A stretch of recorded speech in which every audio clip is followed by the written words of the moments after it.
Hello, everybody, and welcome to Haiku Talk. I'm your host, Ben Ga, your friendly neighborhood haiku poet, and today we're going to be taking a look at a Senryu from poet Billy Antonio with the first line of Mother Packing. This comes to us from the latest issue of Prune Juice. With that said, you know what time it is. Time to sit back, relax, grab yourself a tasty beverage, and let's Senryu.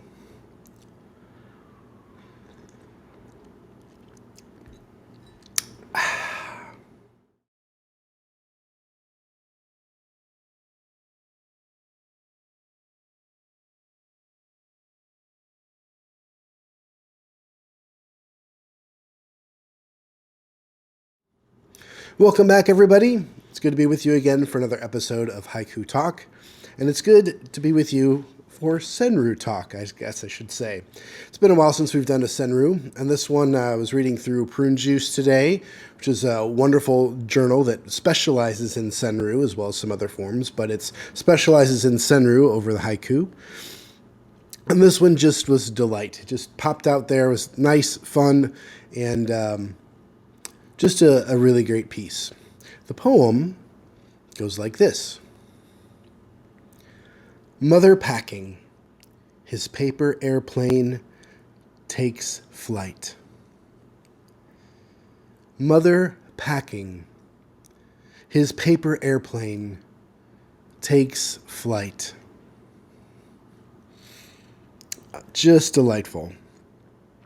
This poem is kind of an interesting structure. It definitely is a fragment in phrase, but it almost pretends to be a middle pivot for a moment. And the middle pivot is where the middle line of the three-line poem can speak to both the first line and the second line. And it kind of leads you to believe it might be a middle pivot at first because you don't know what that third line is yet. So when it starts out, Mother packing his paper airplane, it sounds like those come together, like Mother is packing his paper airplane. But then his paper airplane takes flight. With that third line of takes flight, lets us know that no, this paper airplane is not being packed. In fact, it's being played with while the mother is packing. And, it's a very kid thing to do. It's a very fun poem in that regard. Unless you're used to being a mother and you're packing and your kid's playing instead of helping you, I could see a frustration that could occur there.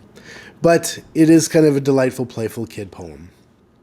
In the sense of a fragment in phrase, the first line being the fragment of Mother packing, and the phrase being lines 2 and 3, his paper airplane takes flight.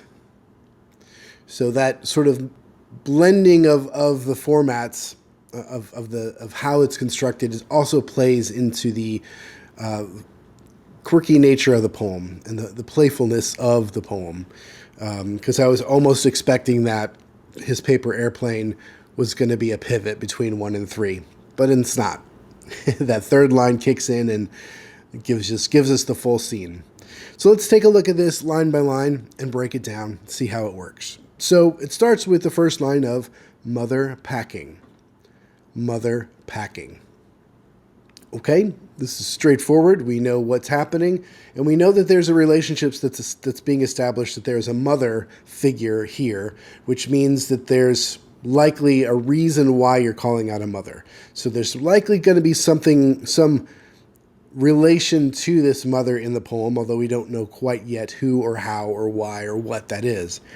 But if you think about mother packing, I definitely think about my own mother packing when I was a kid, and the kind of array of things that happen when mothers pack, much less anybody that packs. I know that mothers can definitely have a different sort of approach to packing than fathers.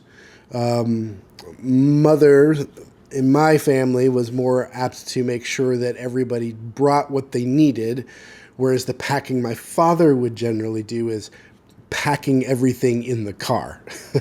Actually, how you do the Jenga or the the Tetris to get everything to pack right in the back of the car or the van or however it's going to sit, the setup. of the travel time. At that point, once it gets to the travel time in the vehicle, my mom would just bring her pillow from her bed and usually sleep somewhere on the ride. And so the driving and the vehicle part was left for my dad. So definitely thinking about mother packing. Good memories. And I have an idea of what that feels like. And I'm sure that everybody that's out there that has gone on a trip or watched their mother pack has a pretty good experience or an idea of what that might look like. Or if you yourself or a mother, you know what that means in your own household. Now we get to line 2. Line 2 is his paper airplane. His paper airplane. And now suddenly, for me, initially, I'm thinking, okay, she's packing toys along with everything else. Packing his paper airplane. And paper airplane would fold down really nice and neat, easy to pack, no problem. So again, I'm in the scene, there's things happening, there's things being put away, things being packed up, and now there's a toy that's being introduced to this scene. And that's why line 3 becomes such a delight. Line 3 is takes flight. Takes flight. And so suddenly we see that the child is not really engaged in the packing, instead is playing with paper airplanes, throwing them around the room, probably causing a bit of chaos, but in a very lighthearted and easygoing way, because the paper airplane can't really mess up too much. And it's also just fun to think about paper airplanes and making those when I was a kid and seeing how far they would fly and the different kinds of approaches you can take and the different kinds of folds, all that stuff. So I'm right there in this moment, and I am smiling. It's a good moment. It's a fun moment, and Billy nails it, taking me right here, right there, and I can fill out all that extra space in that page. I can bring myself into the poem. I can see this and make it my own. And again, that's what Haiku and Senryu do. They set up a moment that unfolds in the present tense, and all of that white space around the poem is kind of there. Think of it as there for allow you to step into that moment and fill in that space with all of the details from your own life. And in that sense, you complete the poem, and the poem becomes just as much yours as it is the poet's. And that's a beauty of this form that I love, and what keeps me coming back to it and keeps me devoted to it as my sole writing practice. And so that's Billy Antonio. Thanks, Billy. Thanks for a great poem.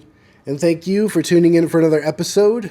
For the YouTube things, please like this if you've liked or got anything out of this episode. Think about subscribing to the channel if you haven't done so already. And if you've liked and subscribed, think about ringing the bell to get notified when new episodes drop. Okay, that said, I hope everyone has a great rest of their day, wherever they are, whatever they're doing. And until next time, peace.